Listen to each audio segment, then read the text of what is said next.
Feature Friday. The freshest. Live show feeling and experience. That's why I'm so excited to just get back on tour and just perform for everyone in person and live. Yeah. I must say, Morissette, you're very charming. Yes. Thank you. Yeah, Thank there's an you. odd charm to you. You're very happy. Really? Very Maybe. positive. Well, we have to be. I mean, there's already so much going on in life, but like, I mean, right now, today is just a good day, just doing errands. But I still have my crazy low days. But I mean, today was a good, fair day. That's good. She remind me of my mother. That's what she says. What? Serious. Really? Yeah, she's very like jolly and happy all the time. And she always says that. Like, just I don't know, look for the the good things. But I must say, something I'm very interested in you. It's and very. It's certainly a privilege to have you come on and kind of have a chance to speak to you. Is the beginning of music? Is it perhaps you kind of grew up singing? Is your family perhaps very into music? What was the beginning story like? Yes, my family has just always been very, very. I grew up to a very musically inclined family, basically, and so I guess even when I was in my mom's tummy, I was already feeling the music because my dad was a musician, and every time he'd have gigs, my mom would just go and visit, and she'd tell me stories about how when my dad would play and his band would play, that she would feel her tummy kind of like stiffen up. So that's probably Jesus. me having a party and then her tummy or something, and just until and then when I'm out and I was a young and baby, I've just always been surrounded by music. And so I was just able to really just carry that over to just doing singing competitions around the province that I was from here in the Philippines, to just even just simple stuff at school, extra co-curricular activities where it involves music. I'd always be there. I'd always be present. So I was always surrounded. I've just always loved singing and performing ever since. That's Well, amazing. Did he teach you to sing? Your father?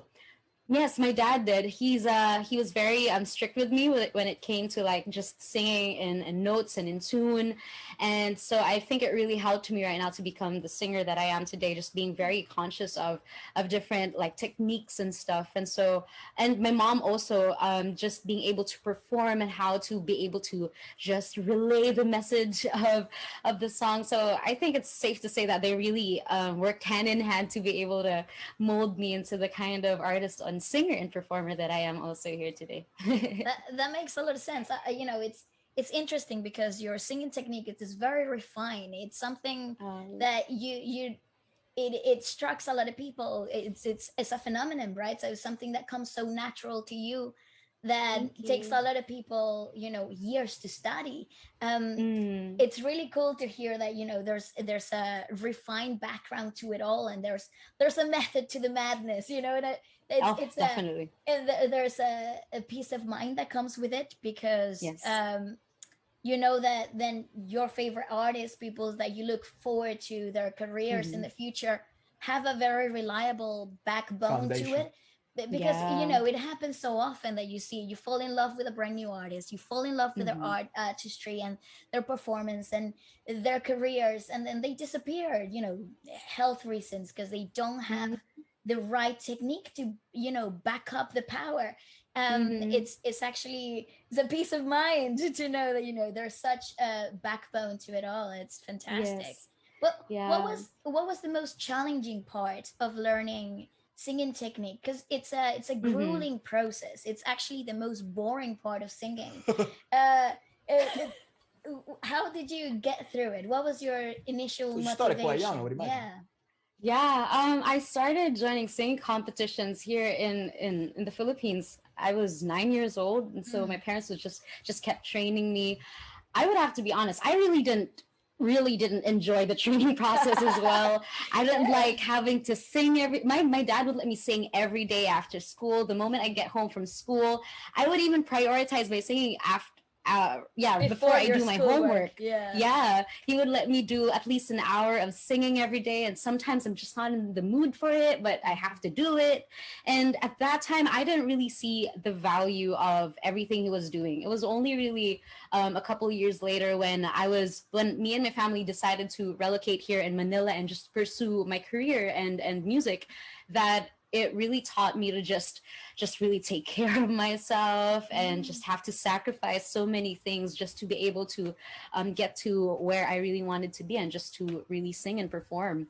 And so even up till today, I still struggle with that discipline of trying to maintain just certain routines and just taking care of even my health also.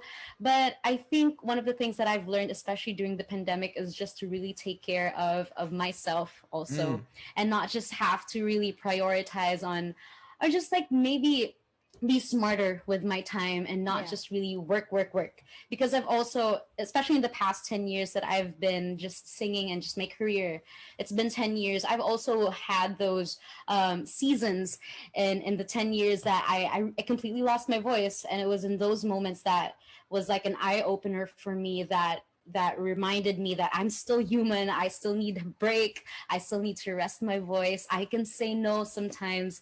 And so I think it's really just a balance of everything. And it's not just, I think it's a balance of pursuing your dream, but at the same time also enjoying life, because I mean, we're just still very, very blessed. It's odd, isn't it? Because especially when you're in the industry, it feels like you're in an everlasting race that but it always feels like you're behind. So I guess making that realization that it's all right to say no, it probably took you some time, but it probably was a relief. Yes, 10 years. 10 years for me to actually like realize that I can also prioritize myself sometimes. And so that's where I am, especially with the pandemic. I've tried to just really be very hands-on with my career and even my schedule, and just have that time for myself, for me to recharge emotionally, my voice, my mindset, and just everything. Because, you know, as much as I enjoy performing also in my career, it can get very tiring as well, just like every other job. Absolutely. And so, hey, what the fuck, Morissette? 10 years, dude. That's a long time, dude. That's That's long. That's so a grown kid. so, yeah, I know. so certainly, I mean, just the fact that you've had such a lengthy career and you know, too many more years, but 10 years is certainly impressive. I'm sure you know that. I think that's probably the most difficult thing to do, longevity in the music industry. It's like the biggest titan that I think every artist has to battle.